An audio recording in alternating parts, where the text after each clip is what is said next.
Welcome to another Meet the Artist where we do it Grenadian all the time. Remember, it's your program, it's your artist, it's your favorite.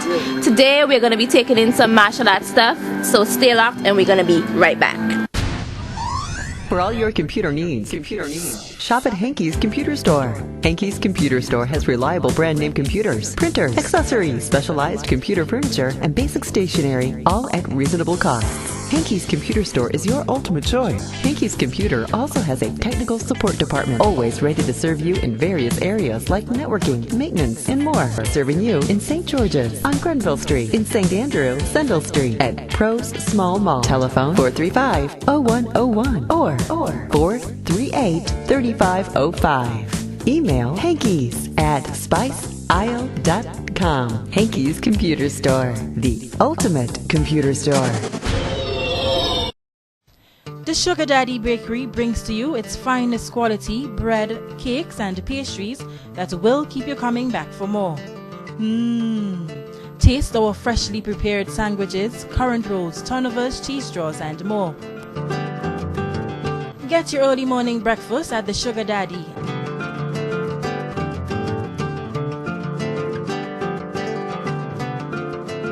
And at midday, lunch is ready. The Sugar Daddy is located downstairs the Sugar Mill building in Grand Dance and at the GCNA complex on Lagoon Road. Call us at 439-7188 or 435-9434. The Sugar Daddy. The taste is in the sugar. Kick back and relax in old school style at the Old School Pub, located in Dr. Groom's area, Point Saline, St. George. A fully air-conditioned, non-smoking English-style pub with a relaxing ambience to free your mind from a hard day's work.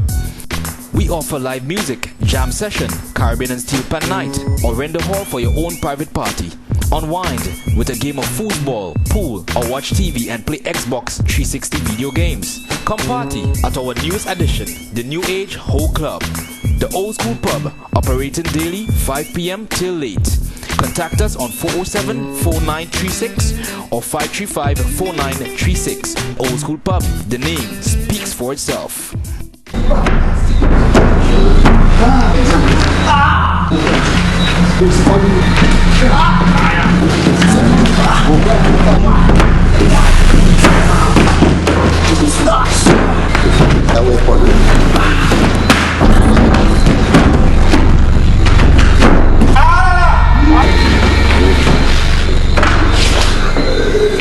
My name is Gregory Dabo. I've been a martial artist for the last 38 years.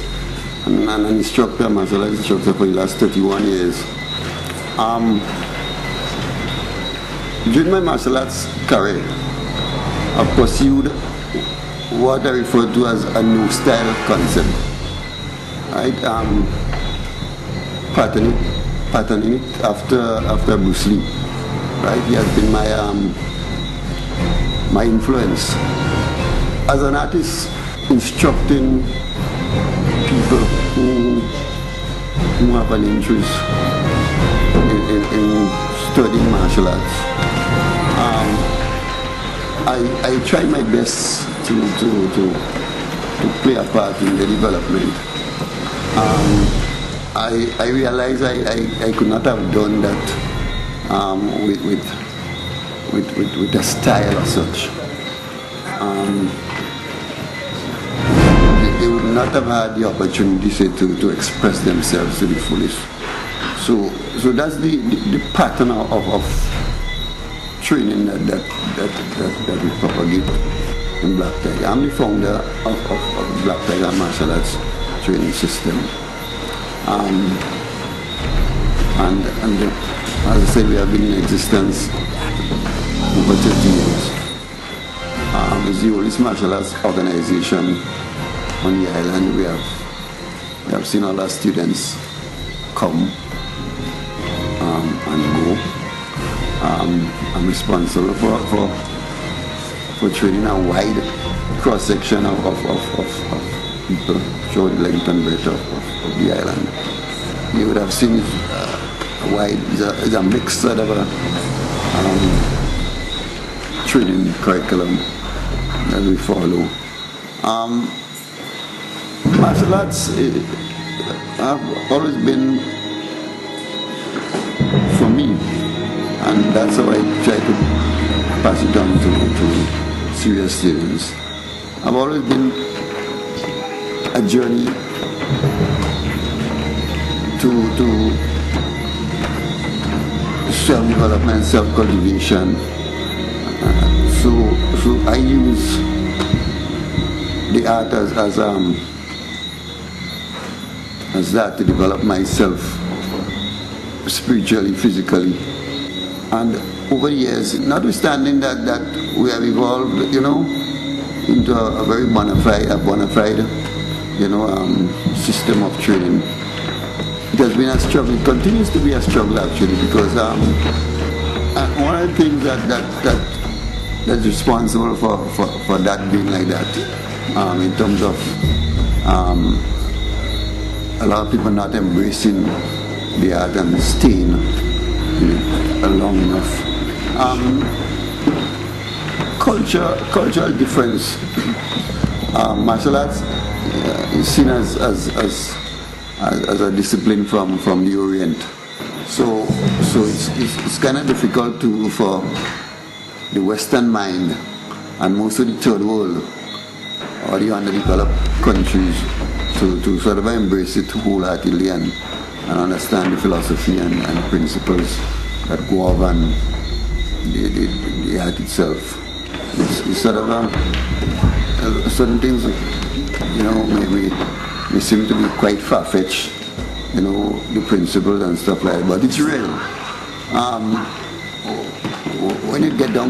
When one gets down to really studying martial art, it's a wonderful journey to self-development, self-cultivation and stuff like that. And I don't regret any moment. It's a way of life for me. Over 2/3 of my life has been involved in training and study. And it's an honor to sort of pass on to younger students. And my greatest joy is seeing development, people develop using a discipline and develop, and our way is the martial arts, and that's what I propagate. It has helped me in just about every aspect of my life. One just has to have the desire to want to study some aspect of the martial art, to desire to defend himself. It usually starts with that. Usually starts with that desire to defend yourself, your loved one, your person and stuff like that. And then he becomes a student. I mean, he searches, such a school, and in our case, he comes to our dojo. It's about getting an orientation into what the art is about, and signing up to become a member, and then training starts from there. And then in the space of a couple of months, he or she knows, whether that is for him or not, and stuff like that. We use very traditional ranks, ranging from white to black. White belt, a beginner, then you have yellow belt. The yellow rank, which symbolizes it's the sunshine sort of a thing. The sun starts to shine on you. One becomes a little clearer as to the principles. You arrive at a green belt, and they match you in the green belt. There's a significant growth, right? A development. You start to really understand what you're into, sort of a thing. Then you move on to the purple. Purple is a very serious rank. It's a rank where, it is so serious that we usually refer to the purple belt as the fighting rank. The rank where you really, once you can make a purple and season into a purple belt, it's not very hard for you to become a black belt. As a purple belt, you really, start to understand, principles behind techniques and why you into it and stuff like that, because training is really tough into that rank. Brown symbolizes stability, but firmness, stability. It's a rank where you really become stable in your your desire to that's what I want to do, sort of a thing. I'm really serious about it. The brown belt demands a level of respect. You'll find that the younger ranks really, would respect a brown belt, right? At that stage, you can really, get a feel of instructing, and everything. A lot of things that open out to you, open out, and you're ready to start to become, a sort of a really serious student. Then you have the black belt, the coveted rank. It is a very serious martial artist to become a black belt. It's traditionally and otherwise. There's always been, the coveted rank. But it's not an easy road, as you would see from right up. Towards black belt, I mean, once you become a brown belt, then you start to, travel the path towards black. So becoming a black belt,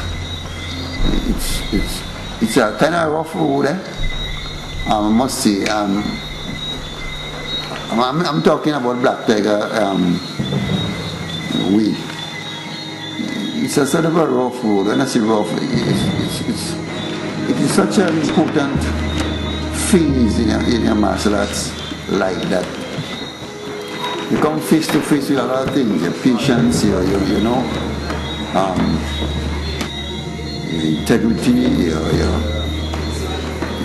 lot of things, you come face to face, which of course these things build, help to shape you, sort of a thing. Of course, you're exposed to a lot of advanced stuff, right? A lot of advanced stuff, things that you may not have been, that may not have been very otherwise possible that you would have achieved. And when you arrive at that rank, you go back to square one again. Because of that, you find a lot of students make black belt, but they eventually plateau because they don't know how to return.